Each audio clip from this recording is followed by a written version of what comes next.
parduoti tos butus betoninius, bėgti į gamtą, statyti savo mažus namukus, gyventi su harmonijoje, su gamta, su viskuo, būti žmonės. Buvo mada bėgti į miestus, dabar mada bus bėgti iš miestų. Viskas užnuodyta, baisinė kontrolė, baisus stresas. Ar jums reikia to miesto, kur harmonija, kur laimė, kur mažiau to televizoriaus girdi, kur kitų žmonių energijos nesugriuvusios ir tave neslopina. Suprantat? Tu tarp kokių žmonių randies, tuo pats patampi. Ir kada visi niūrūs, tam mieste tu tampi irgi niūrūs. O aš noriu džiaugtis, noriu mylėti, noriu juoktis ir šypsotis, kas rytą prabudęs. Ir aš čia kaip atsikraustysiu gyventi, mane dvasiškai tai pramuš. Aš tiesiog jums mane kaip dvasiškai pramuš, aš jums tokių idėjų pradėsiu mėtyti. Aš sužydėsiu iš tikro, žmonės, mane betono namai, betono tas inkilėlis 4 aukšte mane spaudė. Mano pasąmonė nesuprato, kad aš gyvenu kalėjime. Ir aš prabudau ir bėgu iš to kalėjimo. Bėgu iš kalėjimo, bėgu į kaimą, bėgu į savo trobą, bėgu į laisvę. Nebijokit parduoti butus ir bėgti į vienkiemius. Šitą visą žemę paėmiau su visais pastatais už 15 000.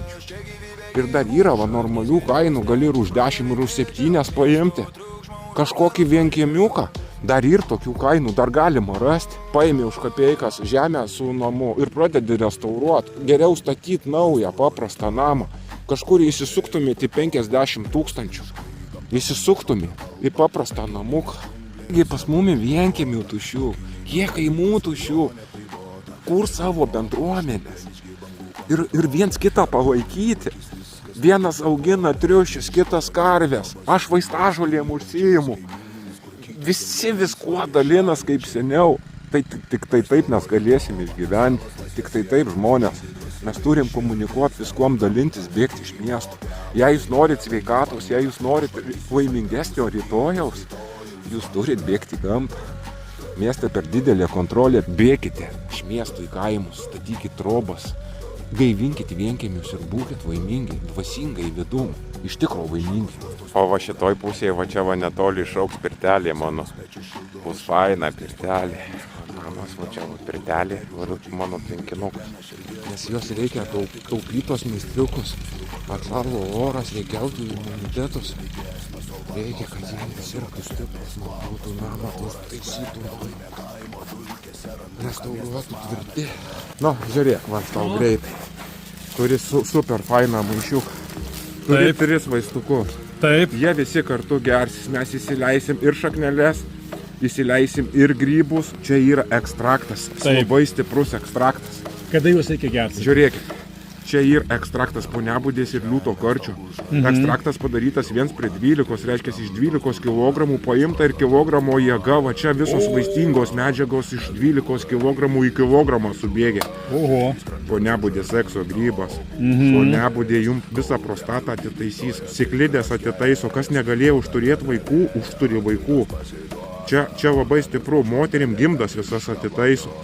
Jis gerai labai kaulus gydo, kraujagyslę, širdį, jisai prieš onkologinis pilnai. Onkologinius navikus visus, riebalinius, blogus, piktus visus. Net gerus žudo guzus, visus naikina, cistas naikina. Poniabudė plus liūto kartis. Liūto kartis jau jis greitins smegenis jūsų. Elektronika smegenyse, nauji neuronai susijungs, nauji takai.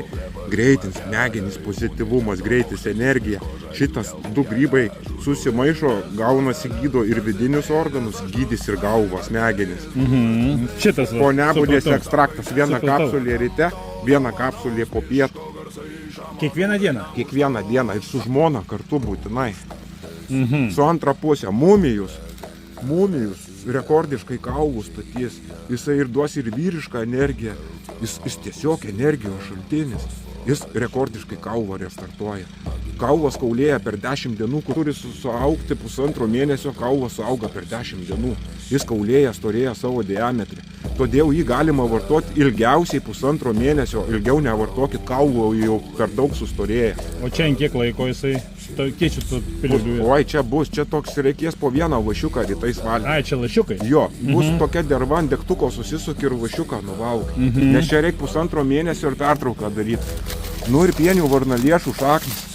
Pienių varnalėšų šaknis rekordiškai valo kepenis, atstato širdį, visus vidinius organus, akmenis lauk išvaro. Pienė gydo 60 ligų, varnalėšų 80 kliniškai patvirtinta, dar šaknų jėga, valymo procesas.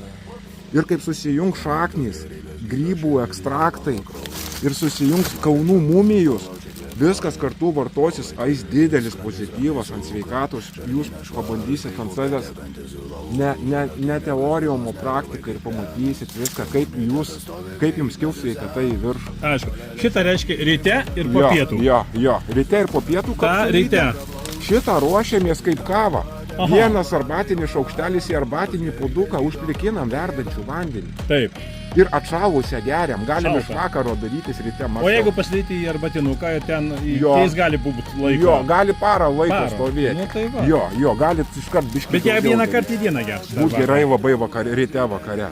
Nepraleidinėt. Rekordiškai kepenys regeneruoja kepenys, tiesiog kaip vaikos kepenys atsistatys.